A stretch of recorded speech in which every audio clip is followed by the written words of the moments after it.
মাত্র ১৪ বছর বয়সে অষ্টম শ্রেণীর স্কুল পড়ুয়া পৃথ্বীরাজ হালদারের মৃত্যু সমস্ত স্কুল পড়ুয়া বাবা মাকে গভীর চিন্তায় ফেলেছে। আমরা প্রত্যেক দিন সন্তানকে স্কুলের ভরসায় ছেড়ে কয়েক ঘন্টা নিশ্চিন্তে চলে আসি। পৃথ্বীরাজের বাবা ভোলানাথ হালদার ঠিক তেমনটাই করেছিল। কিন্তু ৮টা ৩৬ মিনিটে পৃথ্বীরাজের বাবার কাছে স্কুল থেকে একটি ফোন আসে, ছেলে অসুস্থ। তারপরে বাবা মিনিট ১৫ পরে হসপিটালে গিয়ে দেখে ছেলে মারা গেছে। ভোলানাথ হালদার আমাদেরকে জানিয়েছে, সুস্থ ছেলে মায়ের হাতে ছাতু খেয়ে আর এক দাদার সাথে স্কুলে পরীক্ষা দিতে গিয়ে এভাবে মারা যেতে পারে না। স্কুল কর্তৃপক্ষের বিরুদ্ধে একাধিক অভিযোগ সামনে আনছে পৃথ্বীরাজের বাবা। প্রথম অভিযোগ, স্কুল কর্তৃপক্ষ কেন অসুস্থ পৃথ্বীরাজ হালদারকে অটোতে করে বেসরকারি নার্সিংহোমে নিয়ে গেল, যেখানে অ্যাপয়েন্টমেন্টের ভিত্তিতে ডাক্তার দেখানো হয়। এখানে কোনো এমার্জেন্সি পেশেন্টের প্রাথমিক চিকিৎসা পরিষেবার কোনো রকম পরিকাঠামোই নেই সেই নার্সিংহোমে।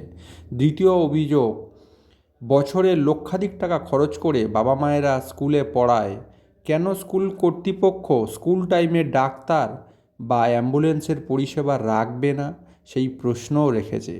তৃতীয় অভিযোগ, স্কুল থেকে মিনিট ৩ দূরত্বে সোনারপুর গ্রামীণ হাসপাতাল, সেখানে চিকিৎসার পরিষেবা এখন অনেক উন্নত হয়েছে, কেন পৃথ্বীরাজকে হাসপাতালে না নিয়ে গিয়ে নার্সিংহোমে নিয়ে গেল? এর পিছনেও কি স্কুলের কোনো অভিসন্ধি বা কোনো কিছু চাপা দেওয়ার মানসিকতা ছিল, সেই প্রশ্নও রাখছে। চতুর্থ অভিযোগ, স্কুলের ম্যাডাম পৃথ্বীরাজের বাবাকে অসুস্থ ছেলেকে অন্য জায়গায় চিকিৎসা করাতে নিয়ে গেলে তাকে লিখিত অভিযোগ দিতে বলেছিল। এখানেও পৃথ্বীরাজের বাবার যথেষ্ট সন্দেহ হয় স্কুল কর্তৃপক্ষের বিরুদ্ধে। পঞ্চম অভিযোগ, স্কুলের তরফ থেকে আমার সাথে ছেলের মৃত্যুর পর আর কেউ কোনো যোগাযোগই করেনি। আমি অবাক হয়ে গেলাম, স্কুলের পরীক্ষা চলছিল সেটাও বন্ধ করে দিল। আমার ছেলে নাই মারা গেছে, সে চলে গেছে, আর ছেলেগুলো ভবিষ্যৎ নিয়ে পড়াশুনো নিয়ে এত দায়িত্ব জ্ঞানহীন ব্যবহার স্কুল কর্তৃপক্ষ করতে পারে? তবে পৃথ্বীরাজের ময়নাতদন্তে প্রাথমিক রিপোর্টে উঠে এসছে হার্ট অ্যাটাকেই মৃত্যু হয়েছে পৃথ্বীরাজের। রাজকুমার হালদার জানিয়েছেন, অন্ত্যেষ্টির পর সোনারপুর থানায় স্কুলের বিরুদ্ধে অভিযোগ জানাবেন। গোটা ঘটনার তদন্ত করে দেখছে সোনারপুর থানার পুলিশ।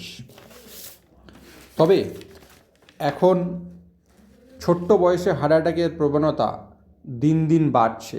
বাবা মায়েদের কিছু দায়িত্ব পালন করতে বলেছেন বিশেষজ্ঞ ডাক্তারবাবুরা। কি বলছেন শুনে নিই, তা আমরা পালন করব। আজকে শপথ নিই, এই সচেতনতা আমাদের মধ্যে বাড়লে এভাবে আর কোনো পৃথ্বীরাজকে আমরা হারাবো না। বেঙ্গল টুডে দেখতে থাকুন আর ডাক্তারের পরামর্শ শুনুন। হার্ট অ্যাটাক থেকে কীভাবে আমাদের সন্তানদেরকে আমরা রক্ষা করব, সেই পরামর্শ দিচ্ছেন আমাদের বিশেষজ্ঞ ডক্টর। তারই সুপরামর্শ আমাদের বাবা মায়েদেরকে শুনতে হবে, তাহলেই আমরা আমাদের সন্তানদেরকে সুস্থভাবে রাখতে পারবো। শুনে নিই ডাক্তারবাবুর কথা। বাচ্চাদের মধ্যে একটা হার্ট অ্যাটাকের প্রবণতাটা বাড়ছে কেন, মানে কি কারণটা? এখন বাচ্চারা খুব লেট করে ঘুমোচ্ছে, এক্সারসাইজ করছে না, তার সঙ্গে প্রচুর পরিমাণে জাঙ্ক ফুড খাচ্ছে। আহ, এই কারণগুলোর কারণে হার্ট অ্যাটাক হওয়ার একটা প্রবণতা থাকে। বাচ্চারা ওভারওয়েট হয়ে থাকছে। আর তাছাড়া কিছু কনজেনিটাল কজ যেগুলো থাকছে, যেগুলো রুল আউট করা হচ্ছে না, সেজন্যও হার্ট অ্যাটাক হতে পারে। কি তো কি সাবধানতা নেওয়া উচিত বা কি পদক্ষেপ নেবে বাবা মা, বা এই সময়টা স্কুলে থাকতে সেক্ষেত্রে কি কি সাবধানতাটা নেওয়া উচিত? স্কুলে থাকছে যে সময়, সেই সময় তো সাবধানতা কিছু নেওয়ার নেই।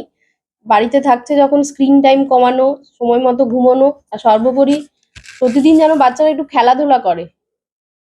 সিডেন্টারি লাইফ লিড করছে তো বাচ্চারা, না বসে থাকছে সারাদিন, পড়ছে, স্ক্রিনে বিভিন্ন জিনিস দেখছে, খেলাধুলো করছে না, বাইরে বেরোচ্ছে না, ফিজিক্যাল অ্যাক্টিভিটি হচ্ছে না বাচ্চাদের। ফলে হার্ট অ্যাটাক হওয়ার একটা প্রবণতা থাকতে পারে বিভিন্ন রকম কার্ডিওলজিক্যাল কজ থেকে।